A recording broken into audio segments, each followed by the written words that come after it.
మనలో కొంతమంది మూర్ఖంగా ఒకళ్ళు చేసిన పనిని గుడ్డిగా వాళ్ళు చేశారు కదని వీళ్ళు కూడా చేస్తూ ఉంటారు. దీనికి సంస్కృతంలో ఒక న్యాయం ఉంది. గడ్డరిక ప్రవాహ న్యాయ అని దీని పేరు. గడ్డరిక అంటే గొర్రెల మంద.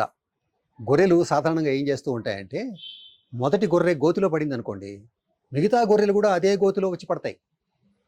మొదటి గొర్రెకి వెళ్తూ ఉన్నప్పుడు ఒక కర్ర అడ్డం పెడితే, కర్ర అడ్డం ఉంది కాబట్టి ఆ గొర్రె దాని మించి దూకి అవతలికి వెళ్తుంది.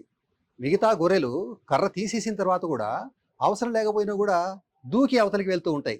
దీనినే సంస్కృతంలో గడ్డరిక ప్రవాహ న్యాయ అంటారు. మనలో మూర్ఖంగా కొంతమంది సొంత బుద్ధితో ఆలోచించకుండా ఇతరులు చేసిన దాన్ని అదే పనిని చేస్తూ పోతూ ఉంటే దీనినే గడ్డరిక ప్రవాహ న్యాయం అని మనం అంటూ ఉంటారు. మీకు అర్థమైంది అనుకుంటాను. ధన్యవాదాలు.